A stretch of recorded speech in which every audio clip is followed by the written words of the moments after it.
Episode 7, No Hipsters Pod. It's your boy Ron Say, the founder of NoHipstersAllowed.com.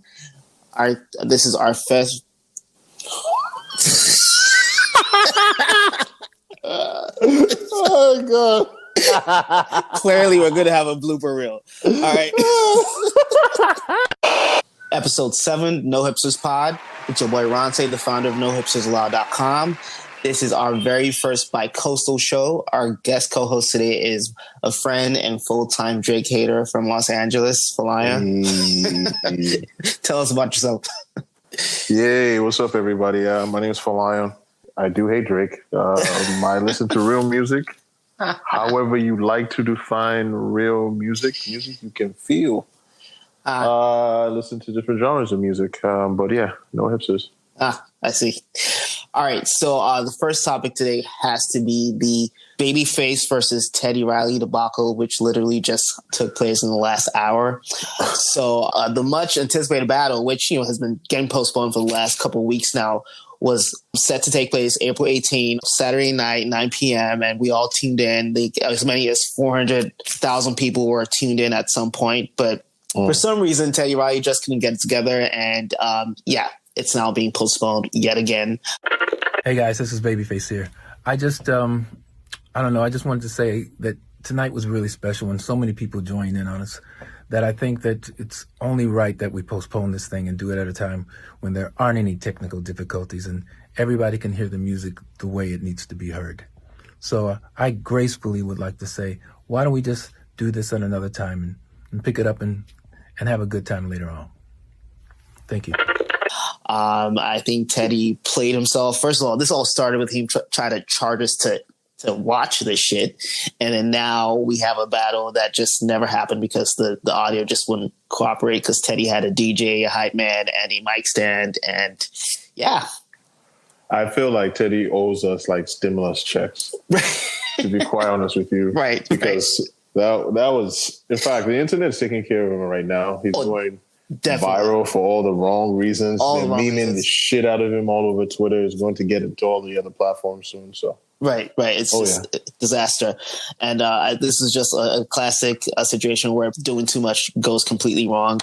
Moving to another battle, actually, in the last week or so, there was talk about a potential Ja Rule versus 50 Cent battle that was being brokered by Fat Joe along with Swiss Beats. And Ja Rule seems into it. 50 Cent is doing what 50 Cent does, and it's just, responding with, memes and whatnot, showing Ja Rule as homeless. And I would like to see that one, only because I think Ja Rule will show that he is a superior artist. And despite all of what we may think about their beef, and 50, I guess, in the history books is the winner of the beef, I think Ja Rule has a much superior catalog, and his music has aged far better than 50 Cent's music has. What do you think? I'd struggle to disagree with that. I know it was 50 Cent and Ja Rule we're talking about here. So like, if you can keep your, personal biases aside, whoever you feel actually won the beef separate, I think their catalog speaks for itself. Ja Rule has like so many hits, like so very many hits, Murder Inc. overall, but Ja Rule, of course, as the lead artist. Yeah. And I think, time has definitely vindicated him as far as in comparison and contrast with 50 Cent. Definitely. His music has aged far better. Who's really listening to PIMP in 2020? This all that 50 Cent's music was great for the moment, but I don't think it had a lot of staying power as far as how people feel about it. To be entirely honest with you, like even after 50's first album, like just really and honestly, there was like maybe one or two other songs he ever came out with that were even like tolerable as far as I'm concerned. Like at that time, like back in the day, I was confused how people were consuming music. Like I'll take you to the candy shop. And even like now, it's still as bizarre to me as it was then. But it's just like I couldn't believe that people actually like fuck with it for real. Right, and Candy Shop was number one for 9 weeks. What? So right, it was a huge hit, and I think that just spoke to his star power in the time. And I think a lot of that star power was just Eminem's juice kind of spilling onto him a bit, because I just don't think that the music was that good, or that 50 on his own would have been able to achieve that. So yeah, I would say, even beyond like star power, I'd just say popularity. I think that's more right. more adapt or more A adept, more fitting term. Yeah. right? Like, yeah, I don't know. I don't know about star power when it comes to this now, because like sonically, I don't know. There's an argument you can make about this. Like, 50 Cent doesn't really have like much of a singing voice. Like, how many quotables do you know that 50 Cent has outside of his first album that you can recite or repeat? Do you remember any? I mean, I love you like a fat kid love cake, I guess. Outside of his first album. Oh, true. Yeah. They really don't exist. Right. Yeah. Glad we can agree on something. So. Oh, God. Yeah. Diddy had a dance-a-thon on Instagram Live this past week.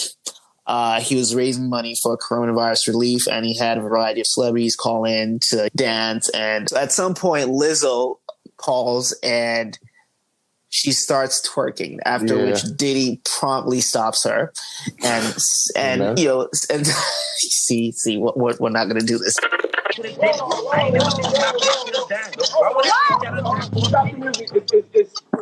Oh, sorry. I'm sorry. Sunday. Let's play something a little bit family friendly. I'm sorry. You said Easter Sunday? Yeah, it was Easter Sunday. You said, it's Easter Sunday. Like, right. Put that ass away. Oh, right. No. So Drea gets on a few hours later, and they let her go for like 30 seconds. And the argument is that it was later at night. That's why they let her cook. And I think that is just not. I mean, it makes no sense at all. So what? By that time, our Lord had resurrected and the mission was complete. Like, what are you saying? Or at that time, every single child was like now in bed and no Stop kids. It. I mean, yeah, it was Easter Sunday or no? Like, stop. Right? It makes no sense. Makes no sense.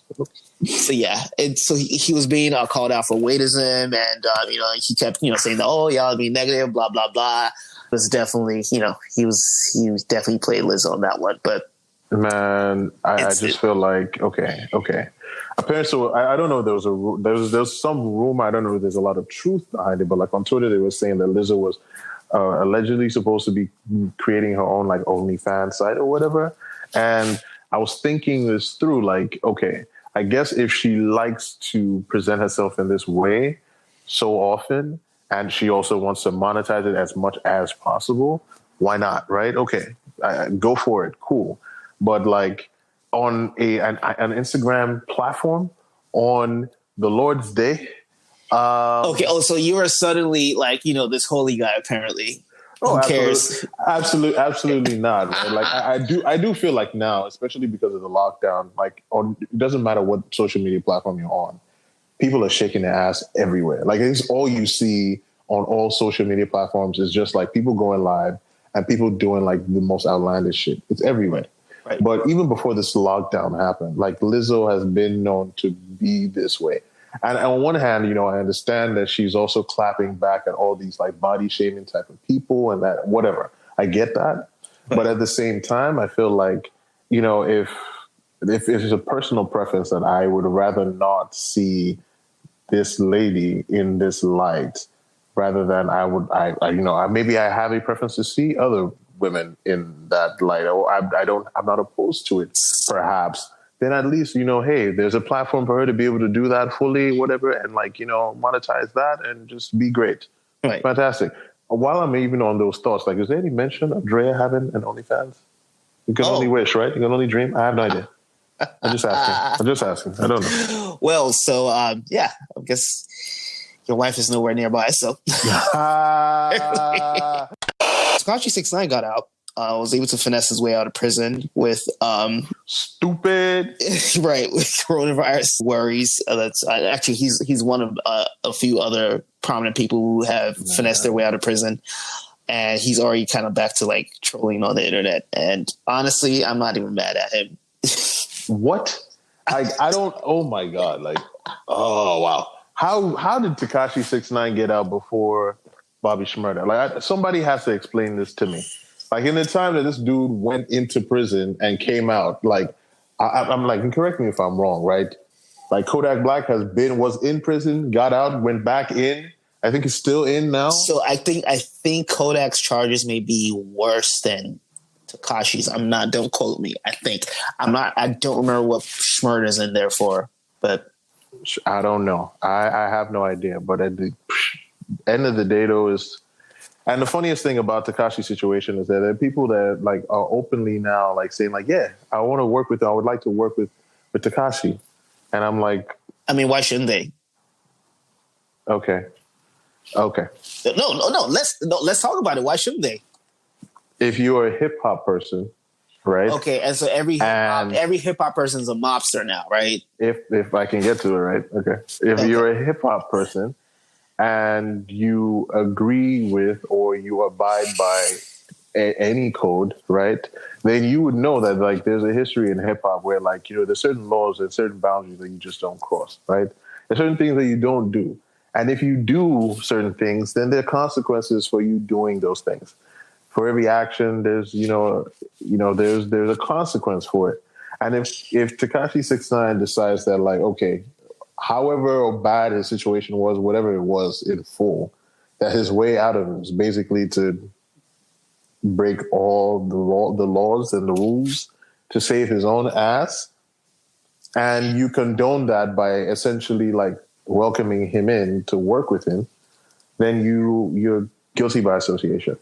It's really that simple. So you're saying that he should have gone to jail for 47 years to abide by some code, right? I don't know what the situation was. Okay, all right. So would you go to jail for 47 years to impress people in the streets? Does that what are you even saying right now? First, I'm asking you a question. I don't live that life in any type of way. Okay, so but you want, what I'm saying? Like gotcha. I'm an entirely a civilian, right? Okay. So I'm not going to speak on some hypotheticals that it doesn't apply. It doesn't make sense. But, well, you are speaking on. It's actually this is more than hypothetical. We're talking about Tekashi 6ix9ine, who is allegedly in this life that is also claiming a gang, throwing up his set, repping all over all his platforms, and talking the biggest shit. This is what he's known for. Always has been. Right? And he goes from that to going on the flip side, going the exact opposite of the code. There's a consequence for doing that, whether you understand it or not. Gotcha. And so you're saying he should have gone to jail for 47 years, gone to prison, more to be more factual, gone to prison for 47 years to abide by the code, right? That'll be the more honorable thing to do, in your opinion. What I'm saying is, if he was in this situation and he's in the life and he knows the code and he knows the laws and he acts against it, then there are consequences behind it. And whatever comes his way as a result is a grave that he dug for himself. So you are saying, if I'm hearing you correctly, that despite everything, I really have to go back to what you would do. He in his own position, in the position that Tekashi was in, you would have kept quiet and done the 47 years. Except I already spoke on this, right? And I already mentioned that I'm a civilian and it doesn't apply. So okay, that's fair. That's fair. Yeah. All right. So does a quote unquote non-civilian, because I'm not sure how these people are no longer civilians. I guess they're rappers, and so they're different, right? So do they have the right to change their mind at any point? I don't know who certified me as the code of ethics according to the streets. Clearly, you seem to have put yourself in that position. But I'm at least from anyone that would hear this, I'm certainly more privy to it than you seem to be, right? Because you're completely Gotcha. You completely painted this picture of this man and his innocence, and he did the most rational thing in some way. Right? No. What would you have done in the situation? No. I don't know. No. I'm not saying that. Listen, I'm not saying that he's even a good person. I'm just saying that a human being who's 23 years old, presented with a 47-year, the potential of 47 years behind bars, and to take that fall for people who, by the way, had robbed him not too long prior to that, you're like, would it make any sense for you to keep quiet just so you look good to people on the streets who you really, at the end of the day, don't care about you, but just so you look good for those people and uphold the code and go down as someone who was, I feel like there's a whole like underbelly of the society that we live in that exists that you're just not very privy to. Or at the same time, like maybe you might know just from random references in pop culture on the surface level, and you don't have any better education than that. And you probably see it as like completely nonsensical and irrational. Is it not nonsensical if you really think about it? As someone who is smart, as someone who does know better, like, isn't it nonsensical? If you really think that you are so smart enough to think through such a wicked and complicated problem to see the end result, the resolution to it in such quick terms and so easily, then I feel like if that's the case, then why don't you become an activist and just make it happen? If it's really that easy, go ahead and make it happen. I think no. I'm not saying that I'm going to, bother, because that's personally not my problem. Okay. And number two, okay. And number two, another point is that really people who are stupid are hard to be convinced anyway, right? People who are stupid. So, no. Oh Lord! I feel like I have to even scrub my name entirely from this recording. Like I have no affiliations with this man whatsoever. I don't agree with his thoughts in any way, shape, or form. And that's fair. No, because to be very serious, I think it's sad that we are trying to justify and make virtue out of doing things that are really just self-destructive. My thoughts are my own, and my thoughts and opinions are entirely mine. If you don't hear them coming from this voice, all right. So, okay, fine. I guess, you don't want to play scholar anymore. Winners and losers. Wire, since you're the guest co-host, who are your winner and loser of the week? Oh, my winner of this week is Babyface. I think easily. Oh, for sure. In this fiasco of a battle that was supposed to happen today, Babyface never broke a sweat.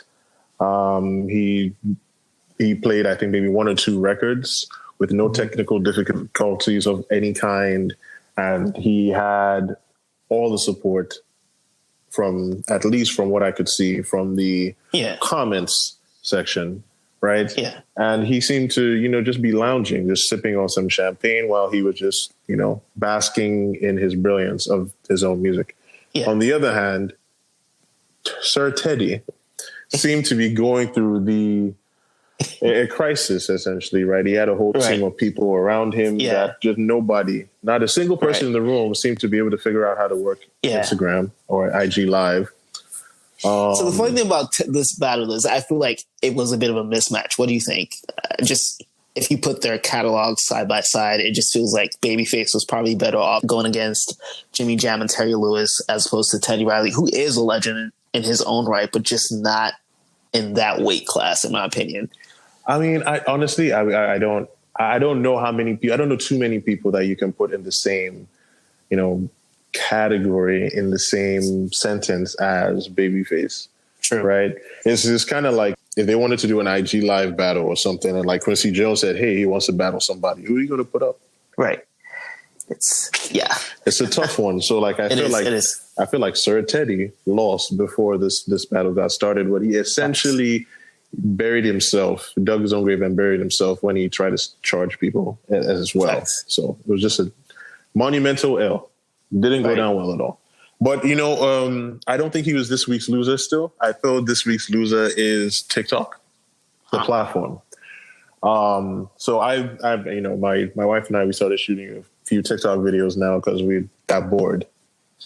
And just using the app, right, and just looking through like, the discovery page and just looking through like the content or what have you, I started to notice like there's a lot of content that seems to be promoted where people, and Black boys specifically, are talking about like, basically like putting down Black women and just promoting all of the features and the things they like about, white women and other races and stuff.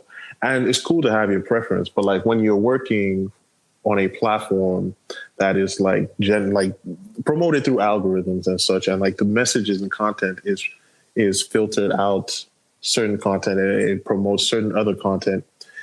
I would like to be able to see a diversity of content where it promotes like different opinions and it doesn't always put Black people at the end of the bus or the back of the bus.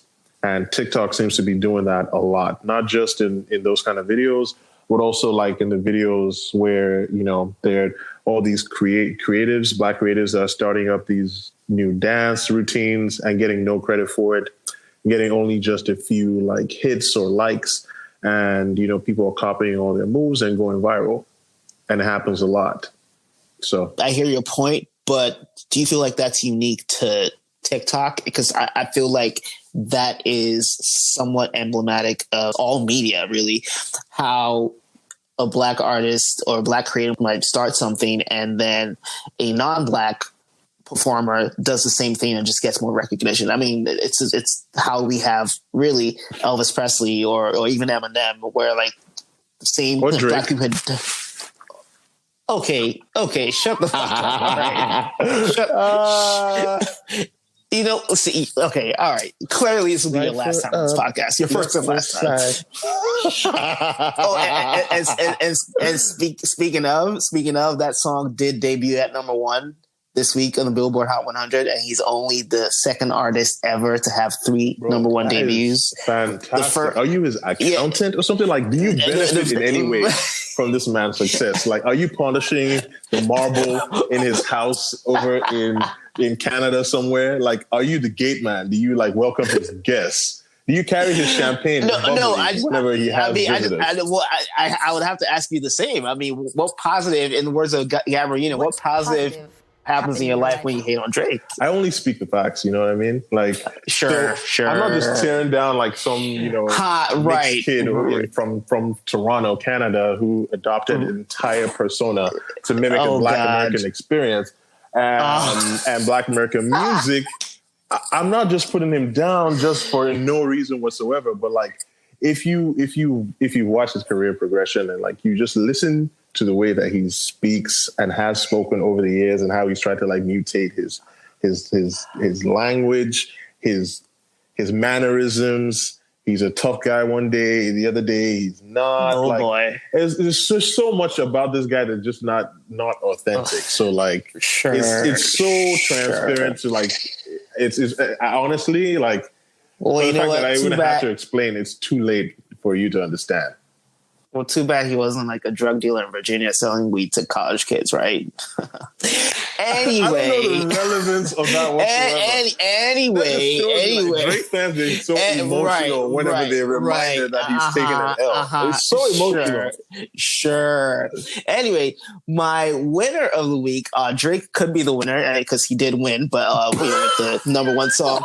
But however, my winner of the week is actually Kelly Rowland, who released a new song, a video for Coffee, and I think it's like arguably her best song yet, and definitely the video is, I think, the best by far. I would definitely be checking that out. I have not done that yet, and I absolutely will. It is worth the watch. So Kelly's the winner, and the loser is without a doubt Uncle Teddy, because just that whole situation is just so sad. First of all, he starts off trying to charge us to watch that thing, which just changed the mood of the IG Live battles. And then we finally get to see the battle, and they get up to 400,000 views, which is the most they've ever had in these battles. And, just between having a mic. I don't know. In these battles, wait a minute. I was on the live a few days ago, and I think it was the battle between T-Pain and Lil Jon. They didn't have that many. They really didn't? They did not. Oh wow. They did not. This is the biggest one yet. And so, they clearly, I mean, just it shouldn't surprise you. There was a lot of promo, and they're just the bigger songwriters to begin with. So we have all these people, and Teddy Riley just can get together with the mic stand, with the DJ in the back, and hype man. It was really, really just a sad case of doing the most for the least. And he needs to log off for me. Episode 7, Flying. Thank you so much for stopping by. Even though you keep being a hater, I hope you grow in 2020. So go ahead and plug your social media. All right. Before I get into it, I hope your fan mail gets delivered to Drake's house, and I hope he gets a chance to open them and like just share like the admiration that you have for him, or at least appreciation. You can follow me at Falion. That's number 4 LYON. I'm on Twitter. I'm on Instagram. I'm on TikTok as well, the same handle, but I mostly just feature my wife's videos, so it is what it is. All right. Thank you so much for stopping by. Episode 7. See you next time. Pleasure. Bye.